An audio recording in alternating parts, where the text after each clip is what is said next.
जब बात हो कूटनीति की तो भारत अब पुरानी परछाइयों में नहीं चल रहा, बल्कि अपने चालों से एक नया इतिहास रच रहा है। यह कोई साधारण रणनीति नहीं है, बल्कि वह खेल है जिसमें भारत ने शोर नहीं मचाया, प्रेस कॉन्फ्रेंस नहीं की, लेकिन सीधा उस मोहरे को पकड़ लिया जिससे तुर्की की नींद हराम हो गई। तुर्की, जो अब तक पाकिस्तान की गोद में बैठकर भारत पर तिरछी नजर डालता रहा, अब खुद एक ऐसी बिसात पर आ चुका है जहां हर चाल भारत की है। और इस बार मोहरा बना है एक छोटा सा देश जिसे दुनिया साइप्रस के नाम से जानती है। लेकिन भारत ने इसे सिर्फ एक सहयोगी नहीं, बल्कि तुर्की की कमजोरी के रूप में पहचान लिया है। बिना किसी बड़ी घोषणा के, बिना कोई तूफान उठाए, भारत ने चुपचाप अपनी अगली चाल चली। प्रधानमंत्री मोदी अचानक साइप्रस पहुंचते हैं और यह कोई इत्तेफाक नहीं, बल्कि पूरी तरह से एक रची बसी रणनीति थी। यह वही समय था जब G7 सम्मेलन की आड़ में यह कदम उठाया गया। एक शांत सी मुलाकात, लेकिन इसके पीछे जो संदेश छिपा था वह तुर्की के लिए एक कूटनीतिक विस्फोट से कम नहीं था।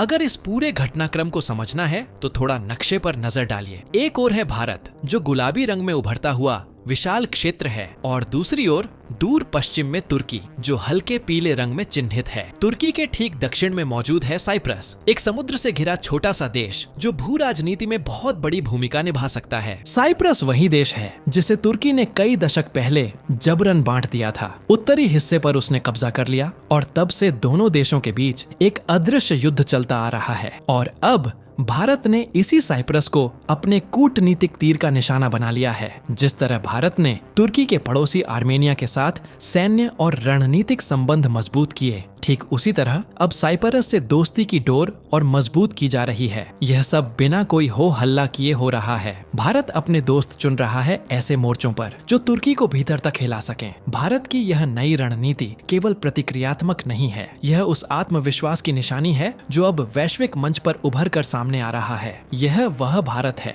जो सिर्फ सीमा पर जवाब नहीं देता, बल्कि अंतर्राष्ट्रीय मंच पर भी सामने वाले की बुनियाद हिला देता है, शांति से लेकिन सटीकता से। और यही है असली खेल, एक ऐसा कूटनीतिक मुकाबला जहां न हथियार चल रहे हैं, न भाषण दिए जा रहे हैं, लेकिन असर ऐसा है कि दुश्मन की नींद उड़ चुकी है। साइप्रस की धरती पर जब भारतीय प्रधानमंत्री का कदम पड़ा तो यह केवल एक औपचारिक दौरा नहीं था, बल्कि एक ऐसा संकेत था जिसने तुर्की के राजनीतिक गलियारों में खलबली मचा दी। ऐसा मौका 23 वर्षों के बाद आया है, यानी पूरे 23 साल बाद किसी भारतीय प्रधानमंत्री ने इस द्वीपीय देश की यात्रा की है। और समय भी ऐसा चुना गया जब भारत और तुर्की के संबंधों में तल्खी पहले से ही बढ़ी हुई है। कोई शोर नहीं, कोई पहले से घोषणा नहीं, लेकिन असर ऐसा कि तुर्की को अब अपने ही सवाल परेशान करने लगे हैं। जिस समय प्रधानमंत्री ने साइप्रस की यात्रा की, उस समय तुर्की शायद यह सोच भी नहीं सकता था कि भारत इतने सधे हुए तरीके से उसकी कमजोर नस पर हाथ रखने आ जाएगा। जो देश खुद बैठकर कश्मीर को लेकर भारत की आलोचना करता रहा है, उसे अब यह समझ में आने लगा है कि भारत भी वही खेल खेल सकता है, लेकिन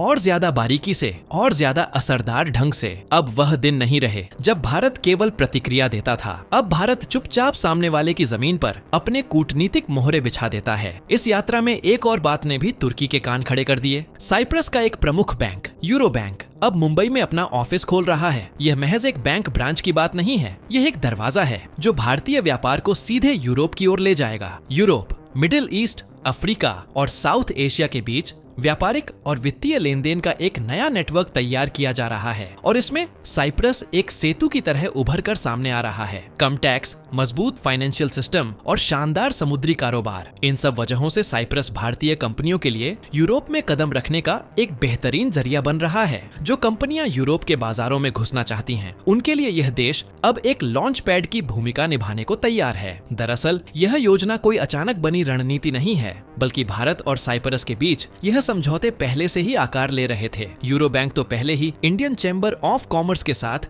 समझौता ज्ञापन पर हस्ताक्षर कर चुका है, और अब यह बैंक भारत का UPI सिस्टम भी अपनाने की तैयारी में है। सोचिए, जब भारतीय व्यापारी साइप्रस होते हुए यूरोप या मिडिल ईस्ट में भी सीधे भुगतान कर पाएंगे तो व्यापार की रफ्तार कितनी तेज होगी। इतना ही नहीं, अगर आप नक्शे पर ध्यान दें तो एक बड़ा कॉरिडोर इंडिया, मिडिल ईस्ट और यूरोप को जोड़ने वाला ठीक साइप्रस के बगल से होकर गुजरता है, और यही जगह भविष्य में भारत के जहाजों के लिए एक टेक्निकल स्टॉप बन सकती है। फ्यूलिंग हो, मेंटेनेंस हो या कंटेनर ट्रांजिट, सब कुछ यहीं से किया जा सकता है। और सबसे अहम बात यह है कि इसके लिए तुर्की की जरूरत नहीं पड़ेगी, जिससे सुरक्षा का कोई खतरा भी नहीं रहेगा। यह भारत की वही रणनीति है जिसमें वह एक कदम नहीं बल्कि 10 चालें आगे सोचकर चलता है। तुर्की जानता है कि अगर भारत आर्थिक रूप से और भी मजबूत हुआ तो न केवल पाकिस्तान को सीधी चोट मिलेगी बल्कि तुर्की के उस पुराने सपोर्ट सिस्टम को भी गहरा झटका लगेगा जो अब तक पाकिस्तान के साथ खड़ा नजर आता रहा है। और जहां तक साइप्रस का सवाल है, तो भले ही यह भूगोल के हिसाब से एशिया में है, लेकिन इसकी नीतियां पूरी तरह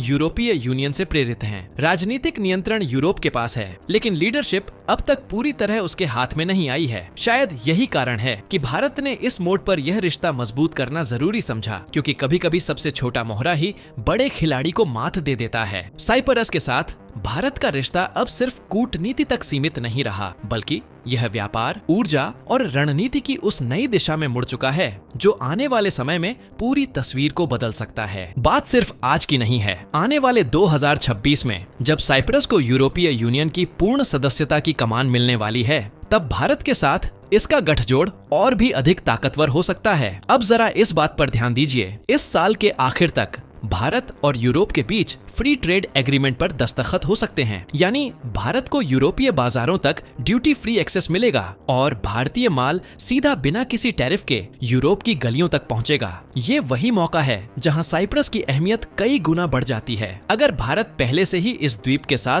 आर्थिक रिश्ता गहरा कर चुका होगा, तो यूरोप में उसकी व्यापारिक जड़ें और भी मजबूत हो जाएंगी। लेकिन असली खेल सिर्फ कारोबार तक सीमित नहीं है। असली फायदा तो उस क्षेत्र से निकलने वाला है जिसे हम ऊर्जा क्षेत्र कहते हैं। मौजूदा वक्त में भारत अपनी कुल नेचुरल गैस जरूरतों का लगभग 45% हिस्सा विदेशों से मंगाता है। ऐसे में जब साइप्रस जैसे देश ईस्ट मेडिटेरेनियन सी में नेचुरल गैस के नए भंडार खोज रहे हैं, तो भारत का इनसे जुड़ना एक बेहद सोच समझी रणनीति बन जाती है। अब आप समझिए, जहां साइप्रस ड्रिलिंग कर रहा है, वहीं तुर्की भी घुसा हुआ है। दोनों देशों के बीच तनाव इसी वजह से बढ़ रहा है और भारत इस मौके पर एंट्री लेता है, न सिर्फ एक व्यापारिक साझेदार के रूप में, बल्कि एक ऊर्जा सहयोगी की भूमिका में। अगर भारत इस गैस एक्सप्लोरेशन में अपनी तकनीक और संसाधनों से मदद करता है, तो उसे केवल एक नया ऊर्जा स्रोत ही नहीं बल्कि एक भरोसेमंद सामरिक दोस्त भी मिल जाएगा। और जब दोस्ती इस स्तर पर पहुंच जाए, तो क्या डिफेंस सेक्टर की बातचीत दूर रह सकती है? क्या यह सही मौका नहीं होगा जब भारत साइप्रस के साथ